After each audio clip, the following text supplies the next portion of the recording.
Grace was gone, and no one in the world could help me. I didn't know if I had minutes or hours, but I knew exactly how it would go if I talked to the police. I'd be bawling, telling them about the crone, her old car, everything that had happened. And then all at once, we'd all forget Grace had ever existed. We'd look at each other awkwardly, not quite knowing what we were just talking about. And then they'd leave, and I'd go happily on with my life, forgetting I'd ever had a daughter in the first place. There was only one place I could turn to, and it wasn't a person. My house. I dropped Derek off with Amy, promising I'd explain everything later. Then I headed home. "I need you," I said as I got inside. "Anything you can do. Maybe you've got some kind of psychic link to other houses like you. Maybe you can eat the floorboards and make letters to tell me something. Maybe you can just magically teleport me where she is. Please, anything. For Grace. I'm begging you." I felt crazy. Delirious. Of course, these were all just guesses. For all I knew, the house didn't even fully speak English or have any abilities beyond basic consumption. I had never prayed, but then I'd never really believed in anything. But I believed in my house. I fell to my knees, begging. "Please," I said. "Please." I didn't know what I was asking. Slowly the house began to shake, little vibrations rattling from its foundation to its attic. At first the tremors were small, but then they began to grow, great heaves. And as the smell of bile filled the air, I realized what was happening. My house was throwing up. I walked through the rooms and halls, following the rancid waft of vomit, until I realized what I should have known all along. It was emanating from the basement. I ran down, holding my breath the whole way. As I did, the house gave one last great heave.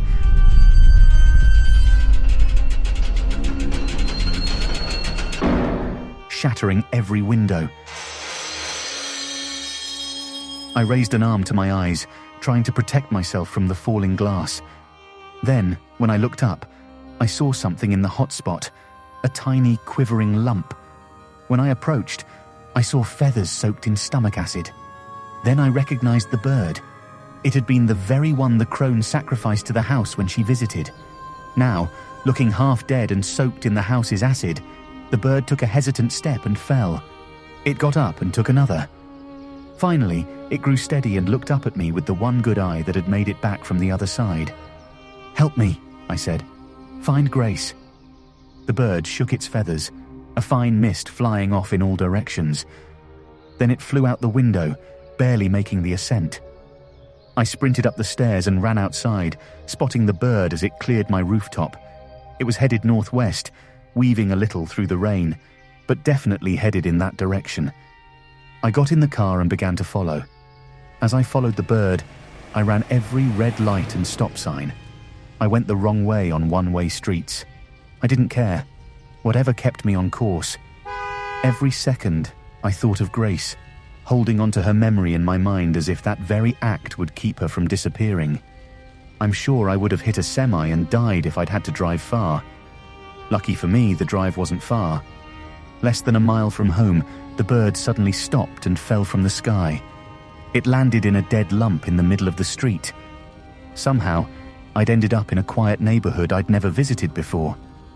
2 long rows of upscale houses lined the sides, leading down to a pleasant cul-de-sac. The neighborhood must have been filled with children. Tricycles and playhouses littered the front yards, and minivans parked in nearly every driveway. Not knowing where to go next, I ran to the closest house and knocked on the door. After a few minutes, a gaunt-looking woman answered it. She had a 1,000-yard stare, and her breath stank of wine. "I need help," I said. "I'm looking for my daughter." "I've always wanted a daughter," she said, kind of dreamily. I looked out at her lawn at a pink bike. "Whose is that?" I asked, and she shrugged. "No one's, I guess. Been there a few weeks now. I didn't want to throw it out. I guess I thought the little girl who it belongs to might come back and get it sometime. But I just wait and wait and wait. Listen," I said. "I need you to think. Is there an old woman that lives in this neighborhood? One that drives an old Buick?" "Oh, you mean Sarah White? Such a sweetheart. Always baking treats for the neighborhood." "Which house is she in?" "The one at the end of the street," she said. "The one with the roses. Can't miss it." She paused for a second. "Do you think that little girl will ever come back for her bike? Maybe your daughter would want it, if you ever find her. You can take it if you want. I don't think that girl is coming back, now that I'm talking about it."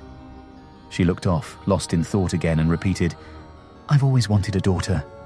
The house wasn't hard to find. Even pelted with rain, the Crone's house was yellow and bright, bursting with roses everywhere. On the way there, I grabbed a hunting knife from the trunk of my car. I'd acquired a few good ones now, and had gotten good at using them. The Crone's door was unlocked. I opened it and walked in. As I did, the overpowering smell of cookies washed over me, and not in a good way. The air was thick with sugar, and definitely too warm, like I was in a baker's oven. "Grace!" I shouted, and I heard a whimper from a room down the hall. Without even thinking about it, I ran toward her. Stupid. Of course, the crone was waiting just at the side of the doorway as I entered, crouched with her own knife. I heard it before I felt it, a meaty squelch as the blade pierced my abdomen.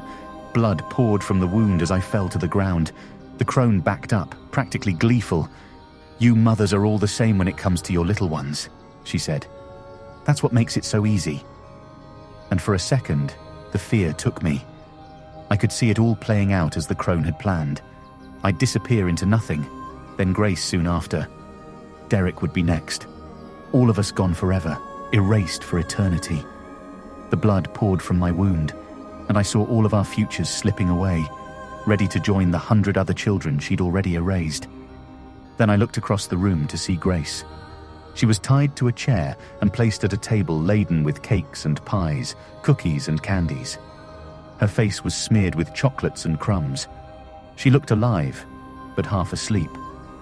"Oh, don't worry," said the crone. "She's almost ready, almost stuffed. And my oven is heating up nicely." She took a hesitant step toward me, kitchen knife in hand. "I suppose I should ask how you found me," she said. "These houses are so funny, aren't they?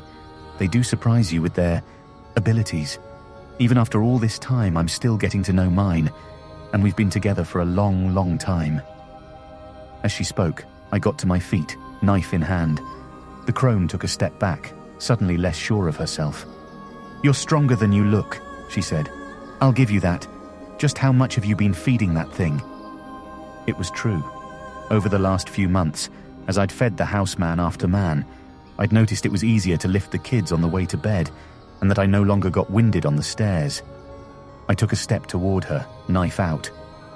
"I've gotten to be something of an expert at stabbing people," I told her.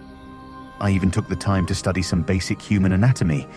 Now, if I were a little shorter, say the height of a child, that stab you gave me probably would have been fatal. Probably would have torn my liver right in half. But the thing is, bitch, I'm not a child. I'm a full-grown woman." And then I lunged at her, stabbing forward. She brought up her hand to protect herself, and my blade went right through it. She drew her hand back, screaming. We were both dripping blood now. It was pooling at our feet as we assessed each other. "I'm going to kill you," I said, "just like the rest of them, and then I'm going to feed you to your own house." "I told you before," she said, holding up her blade. "Mine has very particular tastes." I nodded at her feet, where the blood was quickly disappearing. A faint scratching sound filled the air. "Or maybe it's just you," I said.